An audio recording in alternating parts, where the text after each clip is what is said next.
textos. Vou pedir então 3 pessoas para me ajudarem na leitura.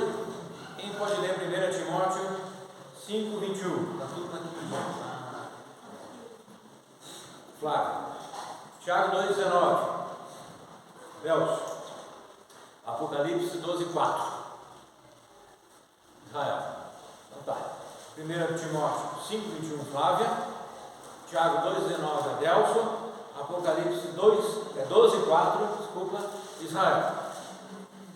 Aí pode ler nessa sequência. 1 Timóteo 5:21. Conjuro-te perante Deus e Cristo Jesus e os anjos eleitos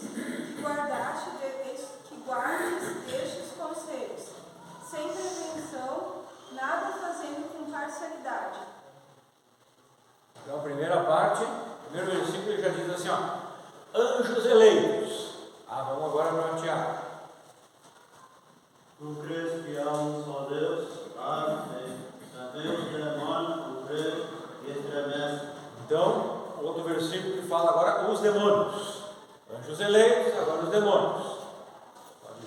E a sua cauda levou após si a terça parte das estrelas do céu e lançou-as sobre a terra. E o dragão parou diante da mulher que havia de dar a luz, para que, dando ela a luz, lhe tragasse o filho. Então esse texto aqui 3 vezes se refere a Satanás. Então o primeiro versículo de 1 Timóteo 5:21, os anjos eleitos, os bons anjos. Tiago 2:19 fala dos demônios. E Apocalipse 12:4 fala de Satanás e dos maus anjos. E primeiro diz sua cauda, a cauda de quem? A cauda do dragão. E aqui está numa linguagem figurativa, dragão se referindo a Satanás.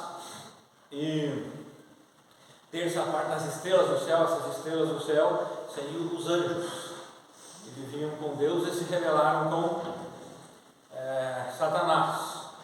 E assim, o dragão posicionou-se diante da mulher que estava para dar à luz, a fim de devorar o seu filho, assim que nascesse. Figurativo, tá? Como Satanás esperando Maria dar à luz Jesus, para que ele pudesse matá-lo. E ele tentou. Os irmãos lembram a primeira tentativa de matar Jesus Cristo quando era bebê? Oi? Herodes. Né? Herodes. Então, há mais ou menos uns 10 anos atrás, eu acho que um pouco mais. Mais. Acho que uns 15, 20 anos atrás. Se ouvia falar muito sobre batalha espiritual. Vocês já ouviram sobre esses 2 termos, batalha espiritual? Né? Existe uma batalha espiritual? Sim, existe. A Bíblia comenta sobre isso. Mas foi dado muita ênfase em batalha espiritual há uns anos atrás. Infelizmente havia muito excesso do que era ensinado. Era dada demasiada ênfase no mundo espiritual. E se esquecia o mundo que nós vivemos, o real.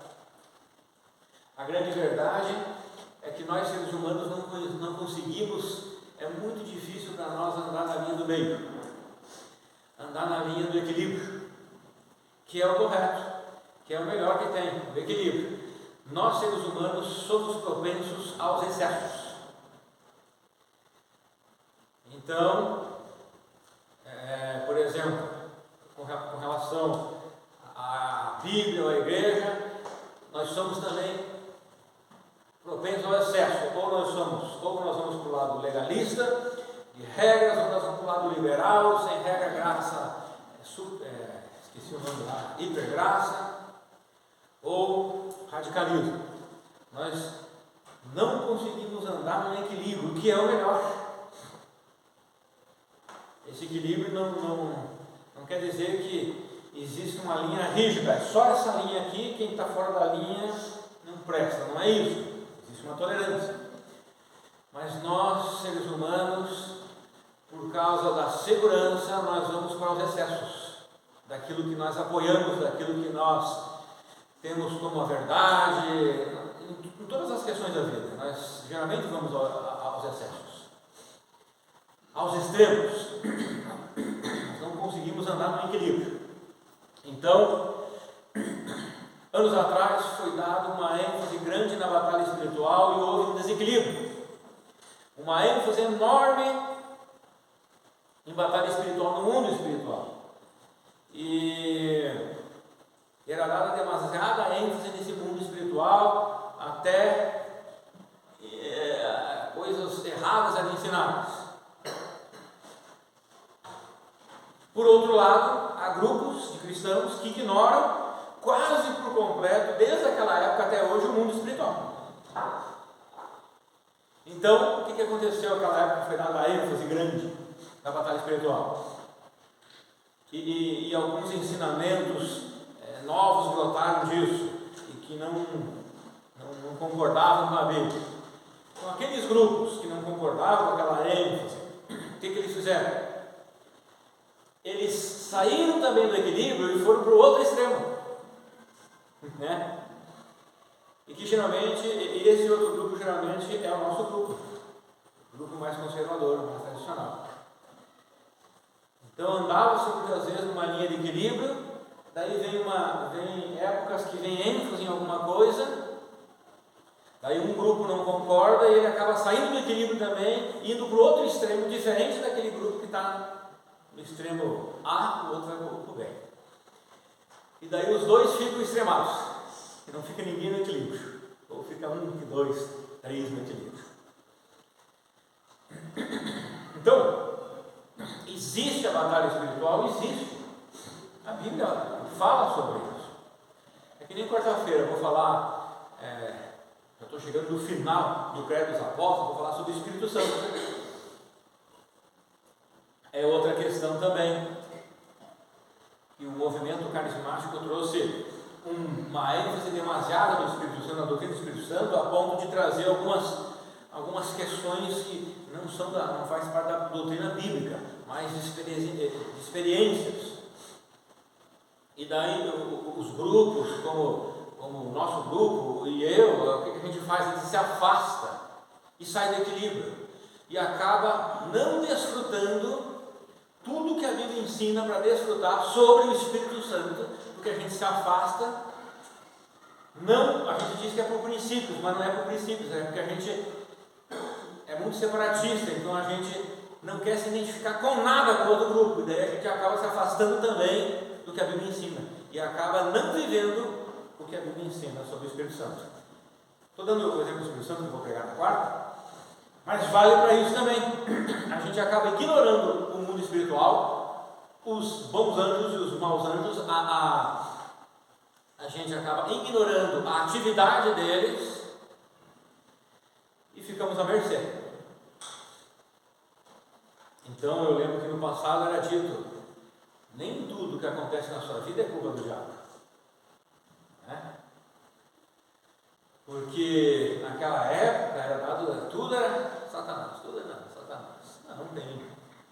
Tem coisas que acontecem na minha vida, na sua vida, porque é permissão, tudo é permissão do Senhor, mas tem coisas que é propositalmente do Senhor, para nos provar. Tem coisas que é culpa minha, é culpa sua também. Mas aí nós somos para outro extremo, onde a culpa é tudo do mundo, é tudo minha, e não existe nenhuma influência espiritual. Geralmente o mundo espiritual trabalha nas mentes dos seres humanos.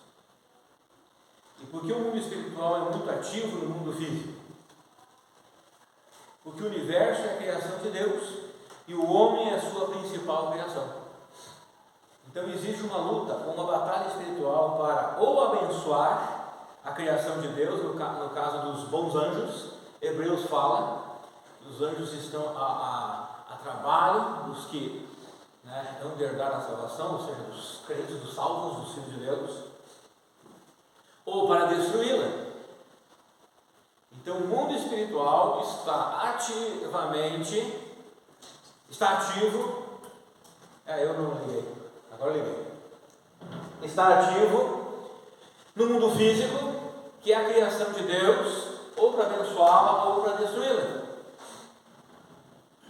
Porque os anjos que ficaram com Deus, eles agem, eles são ativos para abençoar a criação de Deus. E o ápice da criação de Deus é o ser humano. Então, há uma atividade para abençoar a minha vida e a sua vida. Mas também há uma atividade para destruir a criação de Deus, principalmente a minha vida e a sua vida, que são os anjos maus. Então, nesse caso, são os inimigos de Deus, de destruir. Pois eles sentem prazer em destruir o que Deus criou e sentem prazer em ver o sofrimento da criação de Deus. Os 66 livros e cartas da Bíblia, 34 deles, a metade mais um, fazem referência aos anjos, sejam bons ou maus. 17 no Antigo Testamento e 17 no Novo Testamento. Nos 3 versículos que nós lemos ali, nós podemos ver a existência de anjos bons, de anjos maus e de Satanás. Os distintivos batistas regulares dizem o seguinte: anjos são espíritos pessoais, criados por Deus para servir como mensageiros de Deus. Lá em Hebreus. Tem outros versículos, Eles foram criados individualmente, eles não foram criados em produção, numa tacada só, não, individualmente, e em estado de perfeição moral e classificados em diversas ordens, tais como de arcanjo, querubim e serafim. Quando aparecem a homens, normalmente o fazem em forma humana. O homem também foi criado individualmente e foi criado perfeito, moralmente, em estado de perfeição e moral. Adão foi criado assim, depois Eva foi criada assim. E os anjos da mesma forma, eles foram criados de forma individual, em perfeição. O que Deus cria é perfeito. Os anjos foram criados simultaneamente e inumeráveis, em quantidade. Nós não sabemos a quantidade de anjos que foram criados, mas é inumerável. E esse ato de criação dos anjos, ele não continuou. Foi criado uma vez só, não é como o ser humano, que vai continuar nascendo seres humanos até o final do milênio. E pelo fato deles, dos anjos não terem a capacidade de se reproduzirem, o seu número continua inalterado até os dias de hoje, porque eles são eternos. Isso quer dizer que os anjos bons, eles vão viver eternamente com Deus e os maus eternamente longe de Deus. Eles já foram julgados,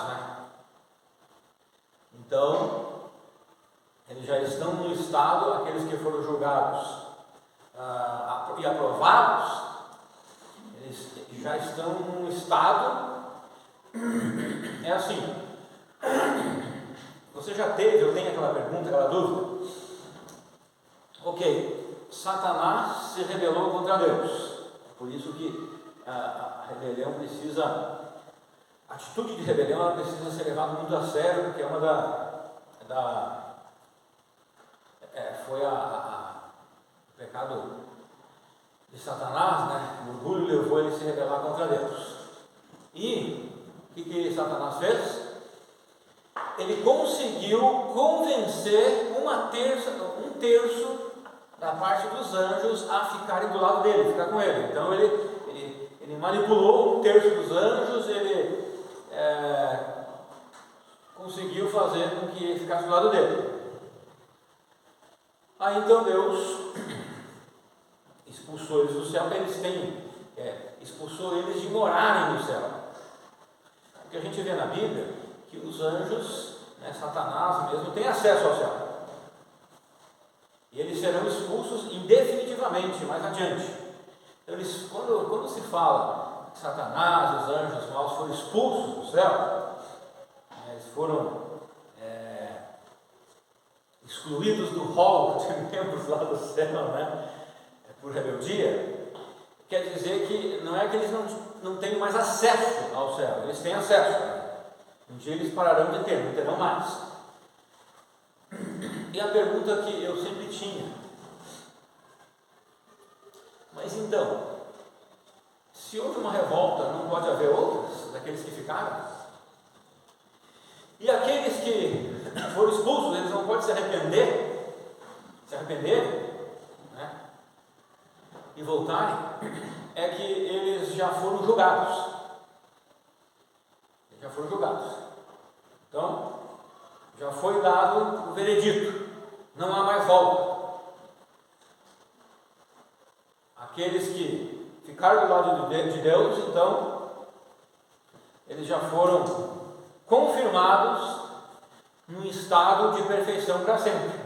É impossível eles pecarem. É como você e eu. Você é salvo. Então,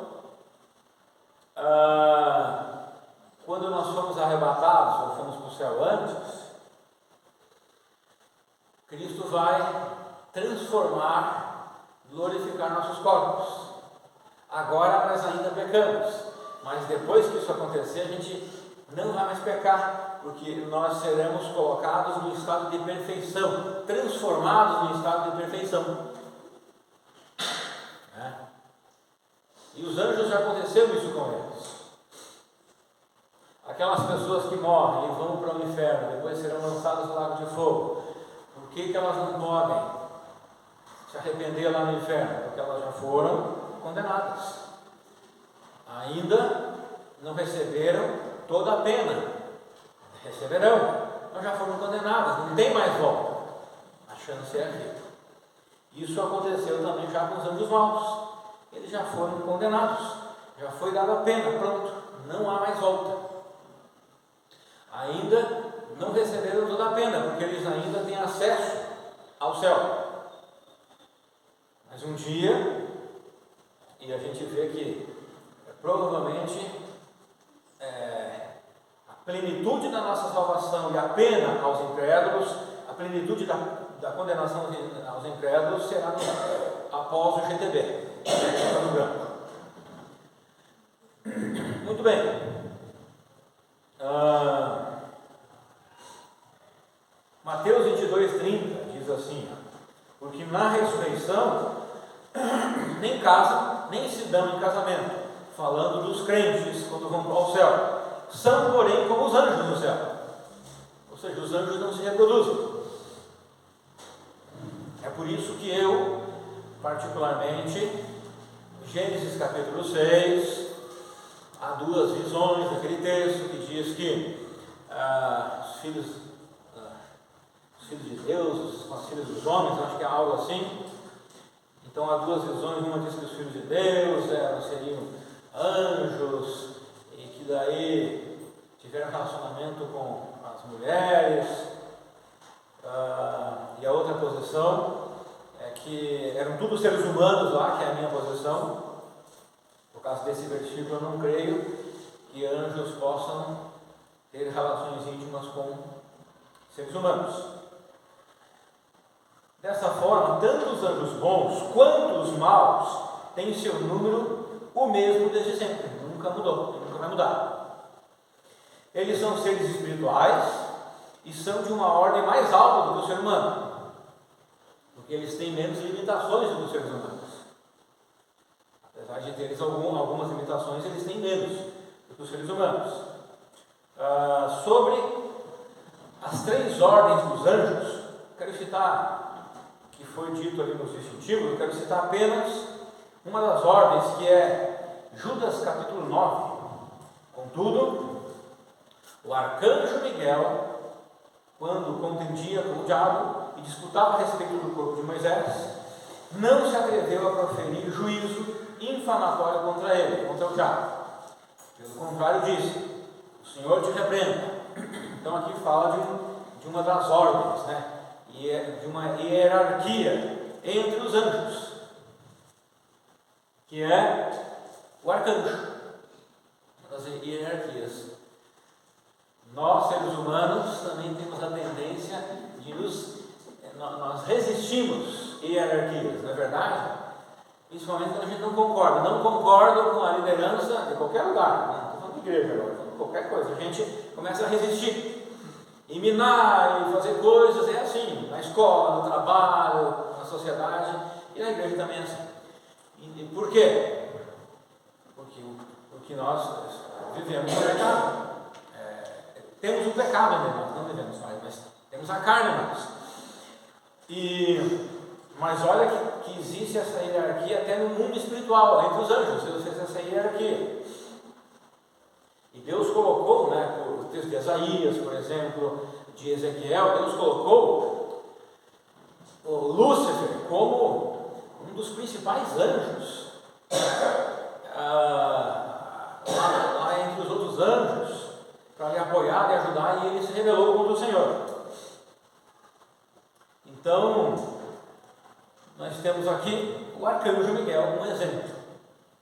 Existem, nós vemos ali então, deixa eu ver, arcanjo, querubim e serafim. No Antigo Testamento nós vamos ver muito sobre essas três ordens, a hierarquia. As ordens angelicais revelam mais ou menos poderes. Dependendo da ordem, tem mais poder ou menos poder, mais autoridade ou menos autoridade. E os anjos maus também possuem essa mesma ordem, poderes diferentes entre si. 2 Pedro 2,4 diz assim: ora, se Deus não poupou anjos quando pecaram, antes precipitando-os no inferno, os entregou a abismos de trevas, reservando-os para o juízo.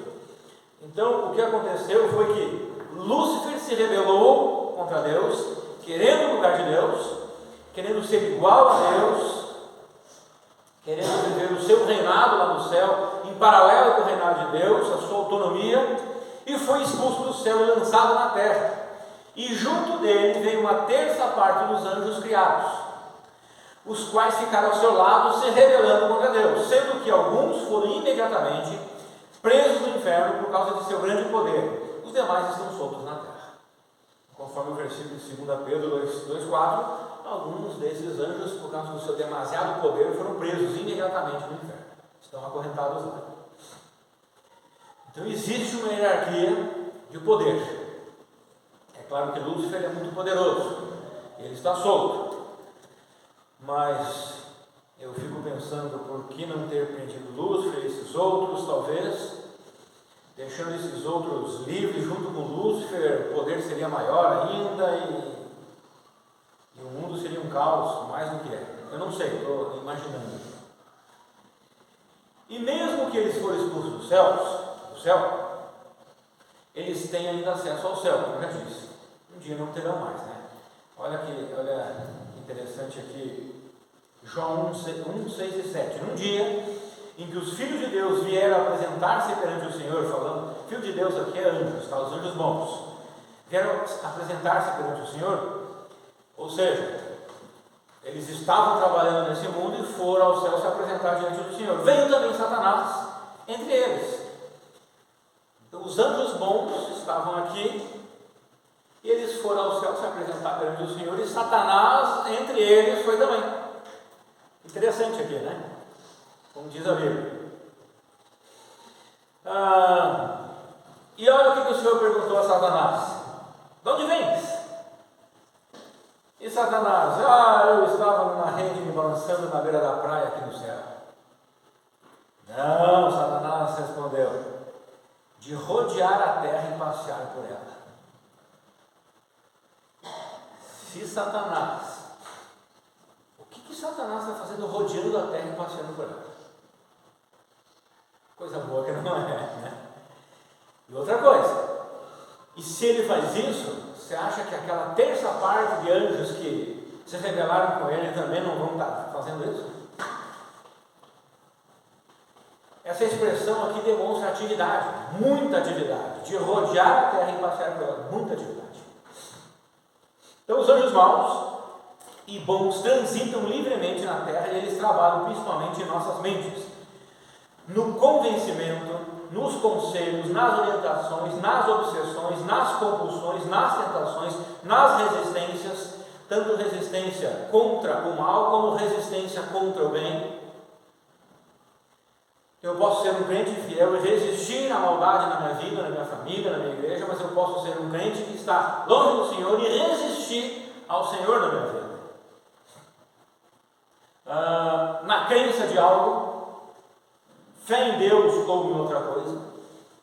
Então os anjos, eles trabalham em tudo isso nas nossas vidas. Os distintivos dizem o seguinte: ele, Satanás,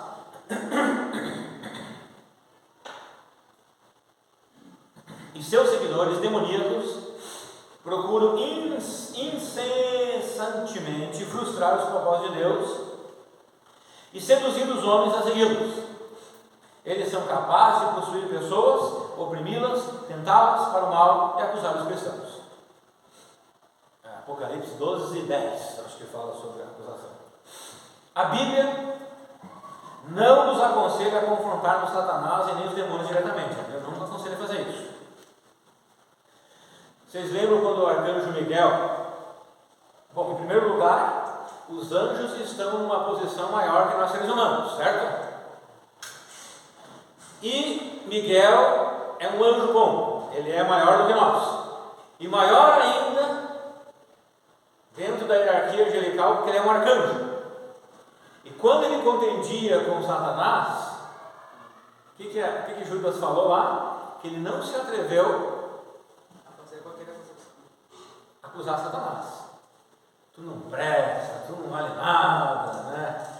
Tu é um rebelde, tu é diabo, né? Diabo quer dizer mentiroso, né?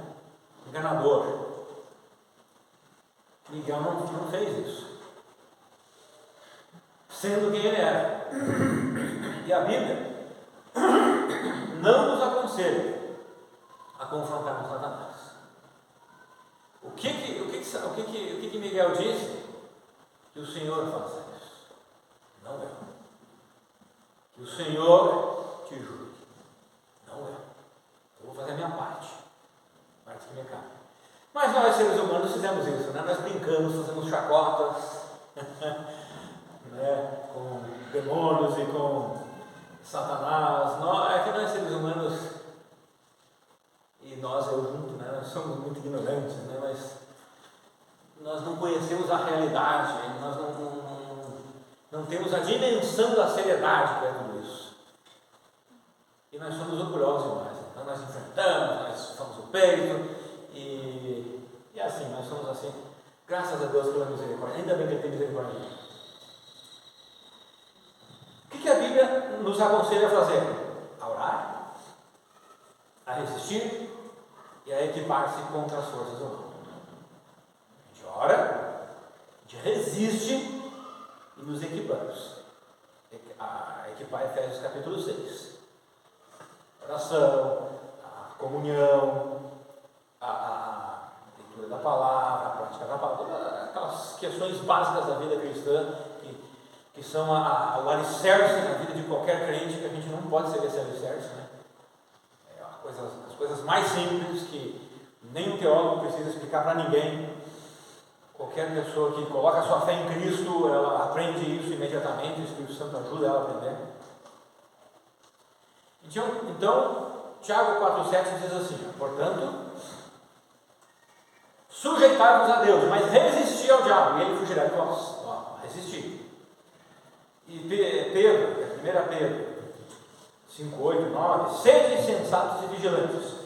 O diabo, vosso inimigo, anda ao redor como um leão, rugindo e procurando a quem devorar. Resisti, permanecendo firmes na fé, conscientes de que os irmãos que tendes em todo o mundo estão atravessando os mesmos sofrimentos. Então, devemos resistir e ficar firme na fé. Efésios 6:11: revestivos de toda a armadura de Deus, para poderem ficar firmes contra as ciladas do diabo. Depois você pode ler os versículos sequentes, né? Efésios 6:11.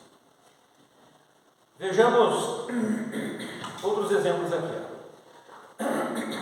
João, eu vou pedir para alguns irmãos me ajudarem na leitura aqui. Estou bem. Quem pode ler João 13:27? Mateus. Quem pode ler Atos 5:3? Gerto. Temos bastante, vamos lá. Acho que alguém aqui levantou a mão. Então, Priscila, Daniel 10, 12, 13. Acho que mais alguém levantou a mão lá, mas eu não vi. Dona Gessi. 2 Reis 6, 15 a 17. Mais o último, quem pode ler? Mais um último texto? Adelso. Mateus 1, 18 a 20. Alguém precisa que eu repita aqui os versículos? Eu vou repetir. Desde o primeiro aqui. João 13, 27. Mateus. Atos 5, 3. Quem? Gerto. Daniel 10, 12 a 13. Priscila. 1 Reis 6, 15 e 17. Dona Gessi. E Adelso, Mateus 1, 18 a 20. É isso? Todos pegaram? Então tá, pode ler lá, Mateus. E após provocado, imediatamente procurei Satanás. Então disse a Cristo: o que pretendes fazer, fazei-o depressa. Então olha que interessante. Após Judas ter comido o pão, o seu bocado lá, Satanás entrou nele. Agora, houve um tipo de possessão ali? Houve. Judas não era salvo. Mas o efeito daquela possessão não foi aquela que normalmente a gente conhece na Bíblia, onde a pessoa tem uma força excomungal, a pessoa ela perde Satanás, ou o demônio, ele domina a mente da pessoa. Nesse caso não, foi uma possessão diferente.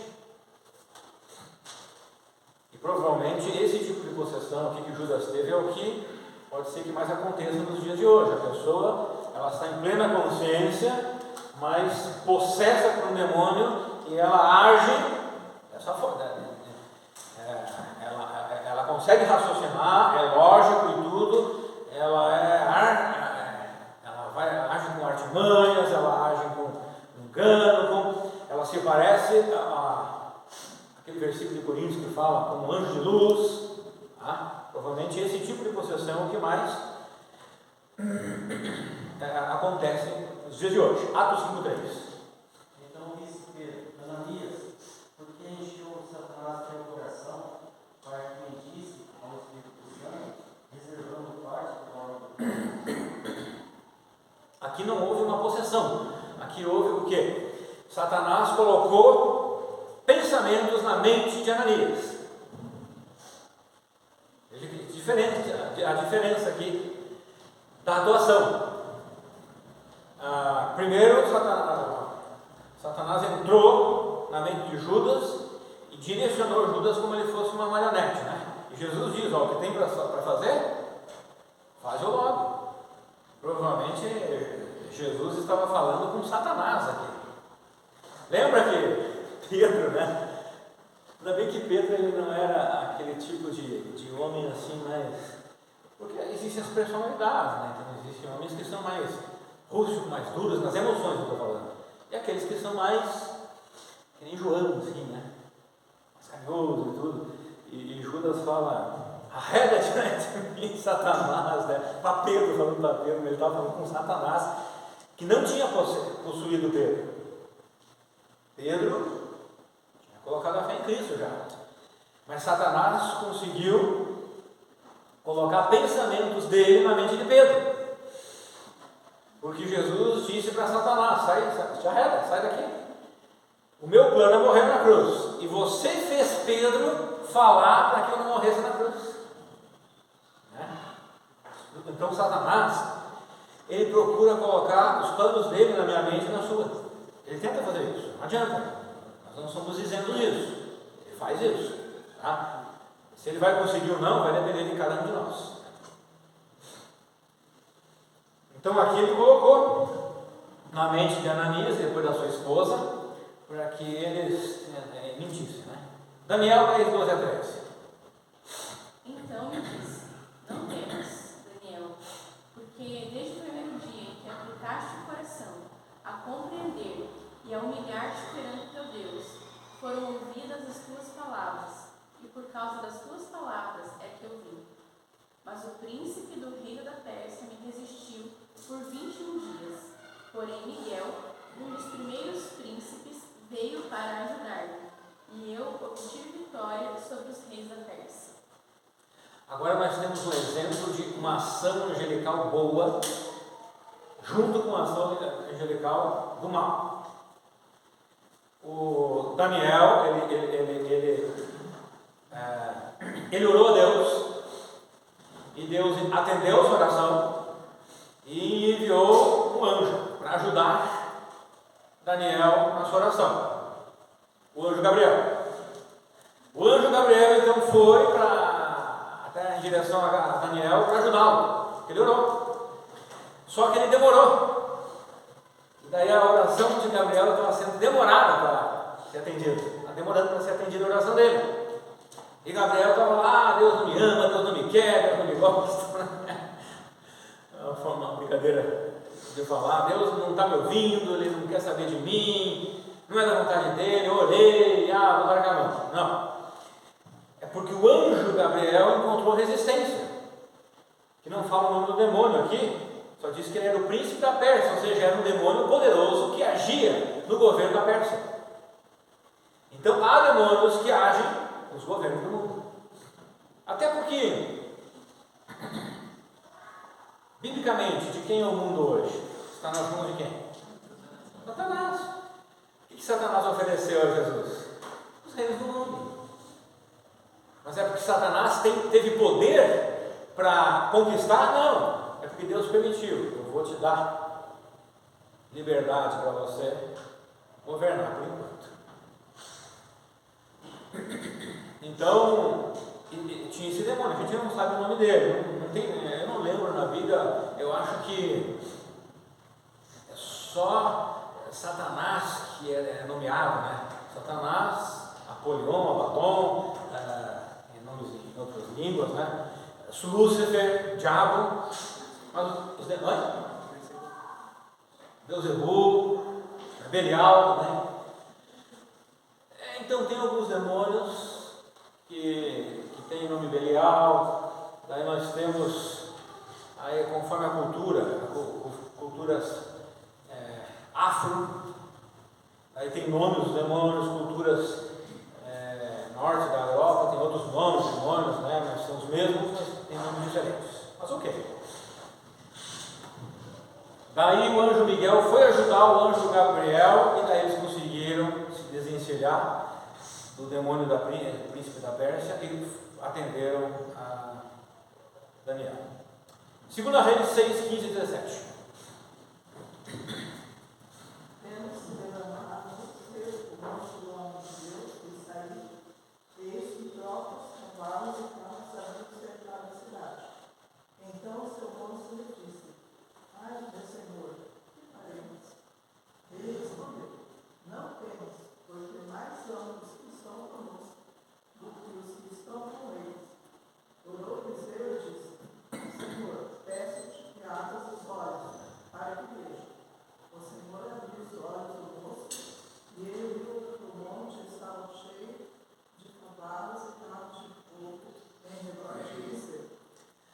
Tem um texto que dá até arrepio, porque eu não lembro aqui se eram as tropas da Síria, eu não lembro, mas era a cidade onde Eliseu estava, uma das cidades israelitas.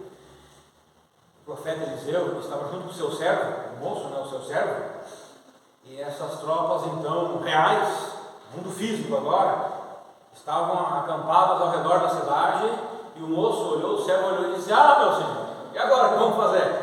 Vamos ser detonados, já era, não tem jeito. E Eliseu, o que ele faz? Ele ora a Deus e suplica, ele diz: Senhor, abre os olhos dele, para que ele consiga ver. E o Senhor abriu os olhos, e o servo olhou sobre a montanha, coberta de cavalos e carros de fogo em torno de Eliseu, que eram os anjos de Deus, para ajudar a cidade dos judeus. A gente realmente não vê, é um mundo espiritual, há uma batalha, há uma luta, a gente não enxerga nada.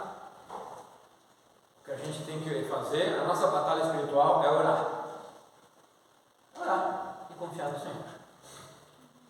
gente não vai pegar uma espada e tentar sair lutando com o ar aí, ou fazer aquelas coisas que eram ensinadas aí muitos anos atrás, que não são bíblicas dentro da batalha espiritual. A gente tem que batalhar espiritualmente. A batalha espiritual existe, a gente tem que batalhar. Não dá para a gente, eu não quero me identificar com aqueles grupos que falam sobre batalha espiritual e falam coisas erradas. Tudo bem, você não precisa se identificar, mas você tem que se identificar, porque a Bíblia ensina a batalha espiritual, a Bíblia ensina, que é uma delas principais armas da batalha espiritual, é a oração. Existem outras, Efésios capítulo 6, versículo 11 em diante. E Mateus 1, 18 a 20. Ora, o nascimento de Jesus Cristo foi assim. Estando Maria, sua mãe, desposada antes de ajuntar, achou-se concebida do Espírito Santo. Então José, seu marido, sendo justo e não queria difamar, intentou deixá-la secretamente. E pensando ele nisto, eis que em sonho lhes apareceu um anjo do Senhor, dizendo: José, filho de Davi, não temas receber Maria, tua mulher, porquanto o que nela está gerado é do Espírito Santo. O que nós temos aqui é uma ação física, humana e uma divina boa. Maria ficou grávida do Espírito Santo. E José então, ele raciocinou, eu vou deixar ela secretamente, gosto muito dela e tudo, mas isso não pode acontecer, né? Está grávida assim. E daí provavelmente dizem aí que é o anjo Daniel, mas um anjo vem em sonho a José e também trabalha na mente dele. Igual os anjos maus fazem, o anjo bom faz também trabalho na mente de José e diz: aceite ela, porque assim, assado. E convence José, da mesma forma que os demônios também fazem. Então nós tivemos exemplos aqui de anjos trabalhando com Judas, com Ananias, com Safira. Agora nós temos aqui um exemplo de um anjo trabalhando na vida de José para ele mudar a forma que ele age. Os ministérios dos anjos bons são os seguintes: eles auxiliam os filhos de Deus naquilo que necessitam, eles defendem a santidade de Deus, eles protegeram Cristo no seu nascimento e ajudam para a sua volta, e eles estão envolvidos no julgamento também dos descrentes.